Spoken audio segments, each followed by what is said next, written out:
De Pinchas, le Svasemet dit, on a dit la semaine dernière déjà, on passe ici complètement d'une génération à l'autre. À la place de Aaron, on a Pinchas. À la place de Moshe, on va recevoir Yoshua. On refait le nombre des Bnei Israël, la comptabilité, 40 ans après, c'est plus les mêmes.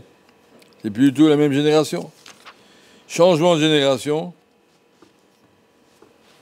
Tout un paracha qui parle de ça. Comme notre Sophrad aussi. On est en train de se préparer à rentrer en Eretz Israël et les héritages. Et qu'est-ce qui va permettre au Ham Israël de se maintenir en Eretz Israël? C'est les korbanot qui sont là. Donc toute la paracha, c'est fini le Midbar. Ça y est, on est au bout. Il reste 2 semaines jusqu'à Tisha B'Av. Enfin, il restait encore quelques mois jusqu'à Zayin Adar, Moshe Rabbeinu et Niftar Parashat Zot HaBeracha.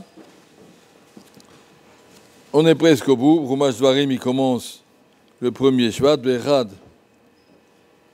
Bashte Asar Chodesh, Bechad HaChodesh, le premier Shvat. Et là, on est quelques mois avant l'entrée en Eretz Israël. Tout à fait une nouvelle génération. Et les gens ont remarqué que c'est plus la même génération, c'est marqué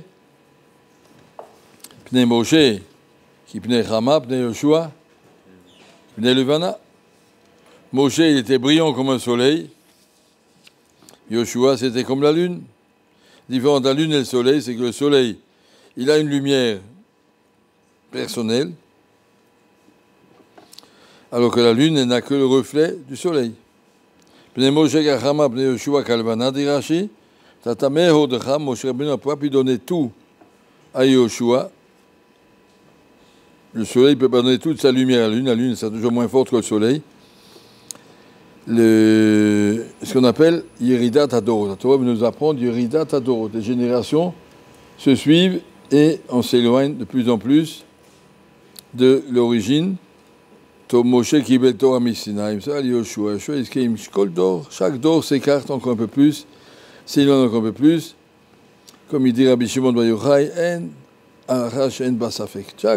Chaque séif dans Shulchan Aruch, yesh cholkim, on ne sait pas, on fait, voilà, on est obligé de choisir, mais c'est pas évident, c'est pas clair.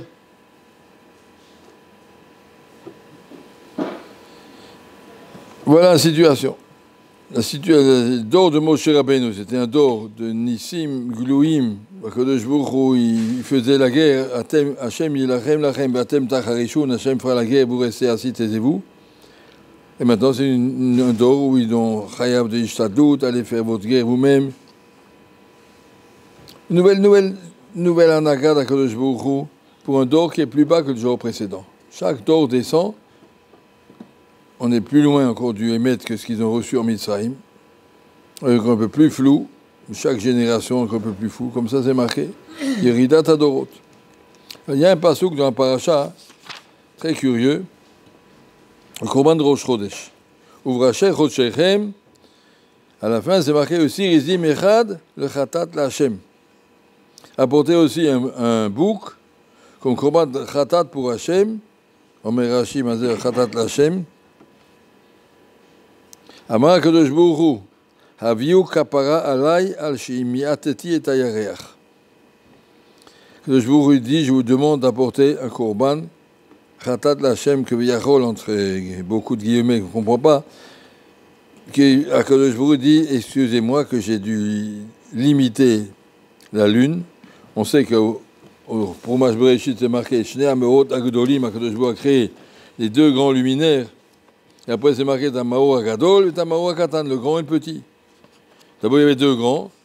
Et la lune a dit Yevshar, le Shne Milachim, chez Ishtam Shubeket Erechad, ne peut pas être en même temps le soleil et la lune, 2 rois égaux. À Kodesh Baruch Hu a dit à la lune, alors tu t'abaisses, Miateti. À Kodesh Baruch Hu a abaissé la lune, il a donné des étoiles à la place. Quelque chose qu'on ne comprend pas, ça veut dire. À Kodesh Baruch Hu, il dit si j'ai fait ça, je vous demande tous les mois d'apporter une kapara, un korban, sur la Avera, entre guillemets, qu'Akadosh Baruch Hu a fait. C'est pas une Avera, mais on ne comprend pas du tout. C'est une marade Maseret Roulin, et les Farshim disent, ça c'est la haute Kabbalah, c'est pas notre problème. En tout cas, il y a marqué ici le soleil, la lune. Je vais expliquer un petit peu une interprétation de ce Rashi.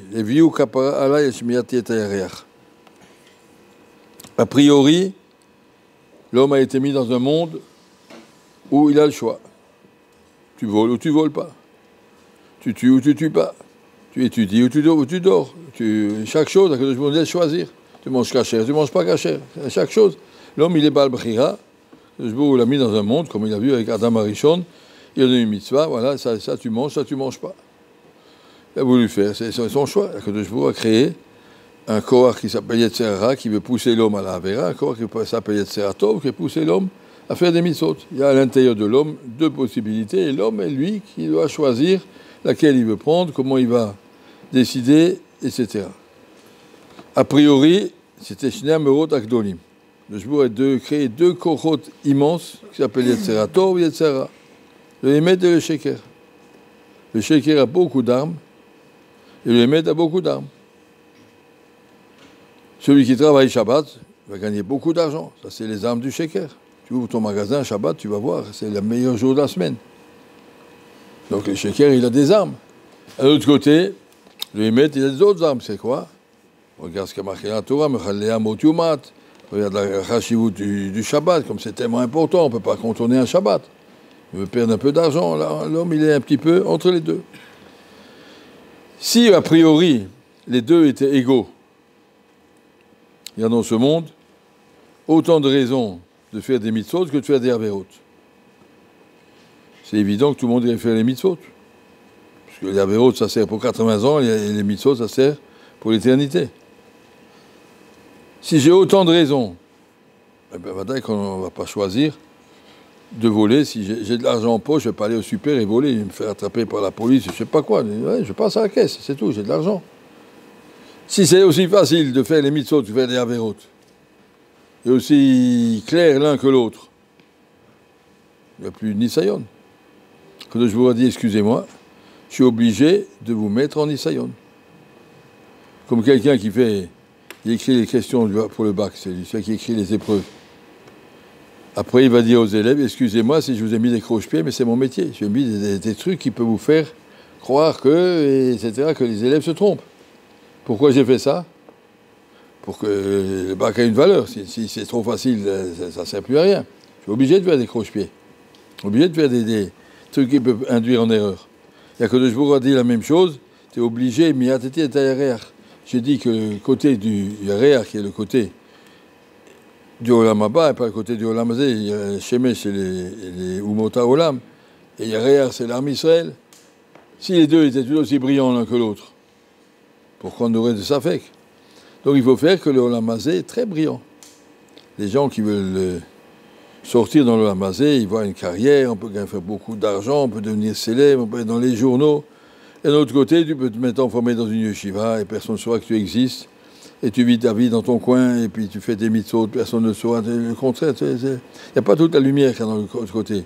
Olam Hazé, regardez un sportif ou un artiste cinéma, si, le monde entier, il chante Messi, Messi.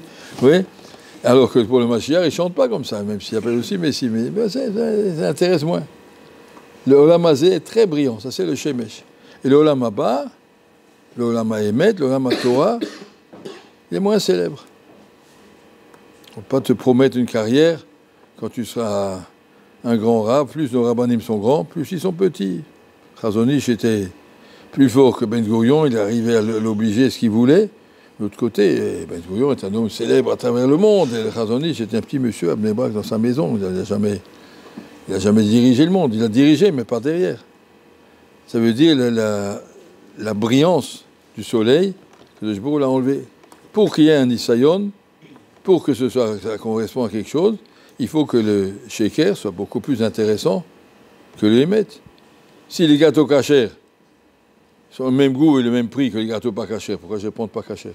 Donc il faut faire les gâteaux pas cachers avec une grande cerise, et puis réduction, voilà, et beaucoup moins cher.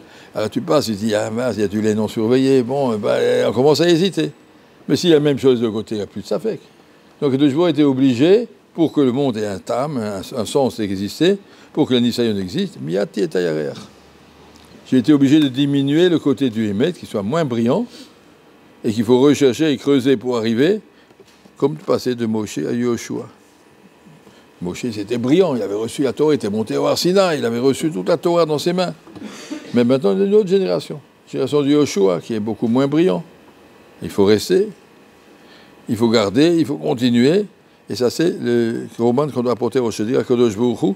J'accepte que nous a mis dans un monde comme ça, où le Hémet est beaucoup moins, apparemment beaucoup moins brillant, et que ça représente un Nisayon, et que on ne t'en veut pas, au contraire, on est mochel, on t'apporte une kapara, que tu as dû faire ça. C'est normal, c'est pour ça que tu as créé le monde. Pourquoi nous donner après un srout, que même si le monde de la Mazé était brillant et que nous on est arrivé à le dépasser, ben Kadosh Baruch Hu va nous donner un grand srout. C'est pour ça qu'il a créé le monde. Kadosh Baruch Hu a créé le monde pour donner une récompense à tous ceux qui auront pu dépasser les attirances du Olam Hazé. Donc le monde, Kadosh Baruch Hu a créé un monde intéressant, il a créé un monde émet. Entre les deux, celui qui va réussir à choisir vivre selon l'émet et pas selon les apparences, et bien celui-là, il aura le srout que Kadosh Baruch Hu a donné de ce qu'on appelle le Sachar du Olam Haba, pour ceux qui ont choisi le bon côté. Donc on dit à Kadosh Baruch Hu, on apporte un korban khatat. Là, Hachem, on dit merci à Kadosh Baruch Hu, nous a donné cette possibilité de fauter. On ne dit pas, ah là là, mais pourquoi Kadosh Baruch Hu, il a mis des fourmis dans la soupe? Il a mis des fourmis pour qu'on n'en mange pas. Kadosh Baruch Hu, il met des nisyonotes pour nous donner le srout, si on arrive à le dépasser.